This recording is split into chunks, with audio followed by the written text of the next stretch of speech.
नमस्ते एवरीवन, मैं हूं आपका होस्ट दोस्त रुद्रा अभी सिंह। स्वागत है आपका देव शक्ति हीलिंग हब यूट्यूब चैनल में। दर्शक मित्रों, आज का हमारा टॉपिक है वनस्पति तंत्र। शब्दों से ही स्पष्ट हो रहा है वनस्पति और तंत्र। दर्शक मित्रों, वनस्पति नाम से समझ में आ रहा है कि तमाम प्रकार के पेड़ पौधे, लता, छोटे छोटे पौधे इत्यादि तमाम प्रकार के वनस्पति में जो सारे प्लांट्स आते हैं वो सारे वनस्पति हो गए। तंत्र, जैसे कि पिछले कई वीडियो सीरीज में मैंने तंत्र की विवेचना की है। तंत्र मतलब तनोति त्रायति इति तंत्र, मतलब तंत्र का मतलब फैलाव, विस्तार होना। किसी भी चीज में, किसी भी वस्तु में, किसी भी चीजों का विस्तार जो होती है वो होती है तंत्र क्रिया में, तंत्र में। तो तंत्र रूप से स्पष्ट है। तो वनस्पति तंत्र के ऊपर हम चर्चा करते हुए बताना चाहेंगे, भौतिक विज्ञान के शिखर पर पहुंचकर भी मानव प्रकृति के सम्मुख बौना मात्र है। वह उसके रहस्यों का उद्घाटन करने के बावजूद वह सृष्टि के अंश मात्र से ही परिचित हो पाया है। पृथ्वी पर कितने ही प्रकार के पशु पक्षी, जीव जंतु और वनस्पतियां हैं, किंतु उनका पूर्ण और शुद्ध विवरण आज तक तैयार नहीं किया जा सका। प्रत्येक जीव और वनस्पति में के अपने कुछ गुण दोष हैं। अतीत के विकास में प्रारंभिक युग में जिज्ञासु साधकों के द्वारा किए गए अनुसंधान के फलस्वरूप हमें वनस्पति शास्त्र और पदार्थ विज्ञान तथा इनके मिश्रित रूप आयुर्वेद शास्त्र संबंधी अनेक ग्रंथ उपलब्ध होते हैं। वह विपुल साहित्य और वे ग्रंथ प्रकृति की रहस्यमयता का पर्याप्त प्रकाश डालते हैं। महर्षियों की अपनी दीर्घकालीन शोध और अनुभवों के आधार पर विभिन्न वनस्पतिक पदार्थों के जो बहुविविध प्रयोग परिणाम घोषित किए हैं, उसमें से दो एक का आंशिक विवरण तंत्र संदर्भ में यह प्रस्तुत है। ये प्रयोग विभिन्न प्रकार की समस्याओं के निराकरण हेतु निश्चित किए गए हैं। एक समय इनका देशव्यापी प्रचार था, कालक्रम में यह लुप्त पर्याय हो गए और आज इनके ज्ञाता साधक गिने चुने ही रह गए हैं। उनमें भी जो वास्तविक मर्मज्ञ और समर्थ हैं, वो एकांत से भी निष्पगृह और विशुद्ध साधक हैं, पर जो अल्प ज्ञान, प्रशंसा लोलुप, अर्थकामी और विवेक शून्य है, वो डंके की चोट पर अपना प्रचार करते हुए आडंबर के जाल में आस्थावान जनता को फंसाकर दोनों हाथों से लूट रहे हैं। कालांतर में उनके छद्मावरण पर भेद खुलने पर जन समान में इन विषयों पर प्रति अनास्था उत्पन्न होती है। फलतः नैतिकता, अध्यात्म और संस्कृति पर ह्रास होकर अनैतिकता, अराजकता, विभ्रम और पतन का वातावरण निर्मित होता है। तंत्र विद्या संबंधी सैकड़ों ग्रंथ प्राप्त होते हैं, जिनमें सहस्त्रों प्रकार की साधनाएं, प्रयोग और परिणाम वर्जित हैं। लगभग सभी नगण्य प्रतीत होने वाली वनस्पति के आश्चर्यजनक उपयोग विविधों का उल्लेख करते हुए महर्षियों ने इस सत्य को प्रतिपादित किया है कि सृष्टि के कण भी व्यर्थ नहीं हैं। सबकी कुछ न कुछ उपयोगिता है।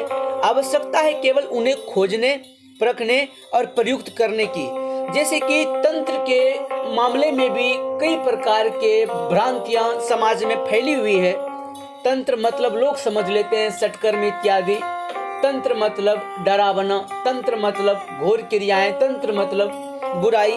नहीं, तंत्र जो है वह शुद्ध एवं शुद्ध शास्त्र है। कहने का मतलब हम शिव को सुंदर मानते हैं, शिव को सत्य मानते हैं, शिव की उपासना करते हैं। तो जब शिव सत्य और सुंदर है, तो शिव के द्वारा दिया गया ये ज्ञान, तंत्र विज्ञान, ये गलत कैसे हो सकता है?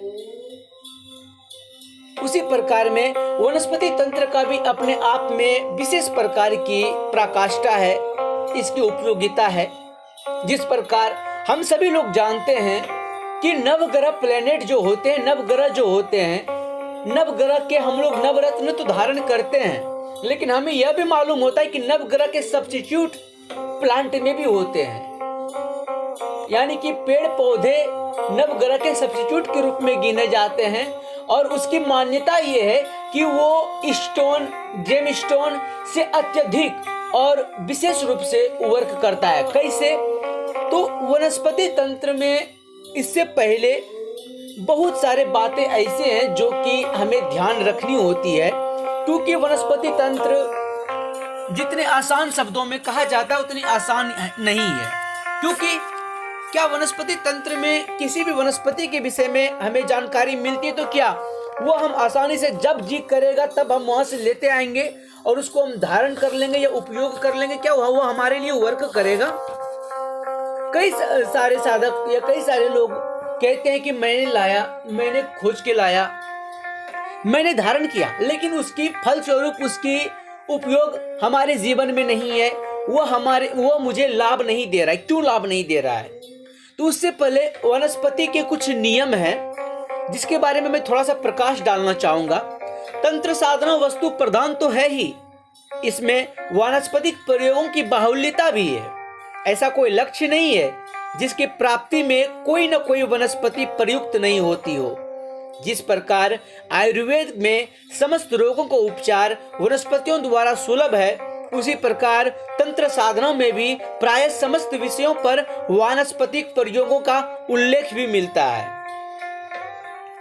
आयुर्वेद यदि हम जिक्र कर रहे हैं तो जाहिर सी बात है कि आयुर्वेद में तमाम प्रकार के आयुर्वेदिक यानी कि वो प्लांट जिसमें उपचारक क्षमताएं होती हैं, वो सारे पौधे, वो सारे चीजों को हम लोग आयुर्वेद के संदर्भ में ले लेते हैं। इसी संदर्भ में एक आवश्यक और महत्वपूर्ण तथ्य यह भी है कि जब तक कोई वनस्पति अपने विधि विधान के अनुसार प्राप्त नहीं की जाती, उसका पूर्ण प्रभाव सक्रिय नहीं होता है। जब भी चाहे जाकर वांछित पौधा उखाड़ लाए और उसका प्रयोग करे, ऐसा उचित नहीं। इस प्रकार उससे आंशिक लाभ ही प्राप्त होता है, किंतु यदि उसी पौधे को तांत्रिक विधि के अनुसार नियम पूर्वक लाएं और प्रयोग करें तो उसका प्रभाव चमत्कारी रूप से दृष्टि गोचर होता है। अतः तंत्र साधना के लिए प्रयुक्त किए जा रहे वनस्पति द्रव्यों का शास्त्रीय पद्धति द्वारा ही प्राप्त करना चाहिए। जैसे कि साधनाओं के मार्ग में हम लोग हवन इत्यादि, पूजा पाठ इत्यादि करते हैं, तो उसमें भी कई प्रकार के वनस्पतियों के इस्तेमाल किए जाते हैं, क्योंकि बिना वनस्पति के हमारा कोई भी कर्म कांड सार्थक नहीं हो सकता। कहीं न कहीं किसी न किसी परोक्ष रूप से वनस्पति से इंटरेक्ट करता ही करता है। तांत्रिक प्रयोगों में बहुधा किसी पौधे की जड़, छाल, पत्ती अथवा टहनी की उपयोगिता का निर्देश रहता है। यदि ऐसी कोई साधना की जा रही है जिसमें ऐसे किसी वनस्पतिक द्रव्य की आवश्यकता है, तो उसे लाने का सरलतम और सुविधाजनक नियम सिंपल ये रहता है कि जिस दिन आपको वनस्पति लाना हो, उस दिन उसके एक दिन पहले आप मुहूर्त के आधार पर आप जाएंगे, लेकिन उससे पहले आपको एकाहारी रहना होगा। तात्पर्य कि दिन भर में आपको एक बार भोजन करना होगा। जैसे मदार की जड़ को रविवार के दिन की लाने की मान्यता है, ठीक उसी प्रकार शनिवार को केवल आपको एक बार भोजन करनी चाहिए। पूरा दिन शुचिता से व्यतीत करें। क्रोध, असत्य, हिंसा, व्यभिचार, तस्करी, ईर्ष्या, द्वेष आदि से सर्वथा तटस्थ रहकर तथा यथासंभव शांत एकांत वातावरण में रहें। सायंकाल सूर्यास्त से पूर्व शुद्ध होकर उस वृक्ष के पास जाएं। उसके पास पहुंचकर अपने इष्ट देवता का ध्यान करते हुए पूर्व या उत्तर दिशा की ओर मुख करके बैठें और उस पौधे को प्रणाम करके मंत्र के जाप के पश्चात अक्षत चढ़ाकर पौधे मौली लाल धागा बांधकर तिलक करें। अक्षत, चंदन यह सामग्री घर से ही अपने साथ लेते जाना चाहिए। एक पात्र में शुद्ध जल भी रखें ताकि देवता को भली भांति स्नान कराकर अक्षत, चंदन, मौली उस पौधे की पूजा कर सके। मन में उस समय यही भावना रहनी चाहिए कि यह पौधा कोई साधारण वनस्पति ना होकर एक देवता का रूप है और मेरी प्रार्थना से प्रसन्न होकर यह कार्य सिद्ध करेगा। दर्शक मित्रों, जाहिर सी बात है, यदि हम घर में हैं, कोई व्यक्ति अचानक हमारे पास आकर के बोले कि तुमको चलना है, तो क्या बताइए हम लोगों को अच्छा लगेगा कि वो बिना मेरे इच्छा अनुसार वो हमें ले जा रहा है। ठीक उसी प्रकार वनस्पति को भी लाने की ये जो विशेषता है, ये इसी प्रकार से कि पहले हमें उन्हें सूचना देनी होती है, उसके बाद हमें उन्हें लाना होता है।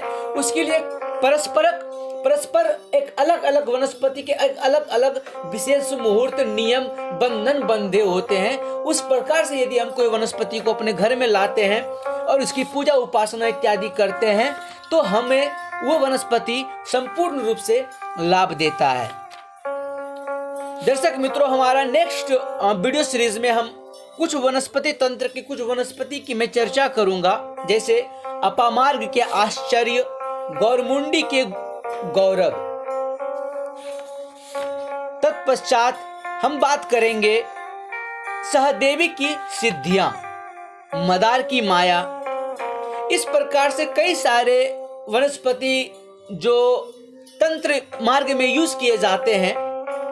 इसके साथ ही साथ कुछ हम वनस्पतिक नवग्रह तंत्रों के ऊपर भी मैं कुछ प्रकाश में डालना चाहूंगा और बताना चाहूंगा कि कौन से प्लेनेट के कौन से सब्स्टिट्यूट विशेषकर मान्यताएं हैं। तो तब तक के लिए मुझे दीजिए इजाजत। धन्यवाद, धन्यवाद, धन्यवाद।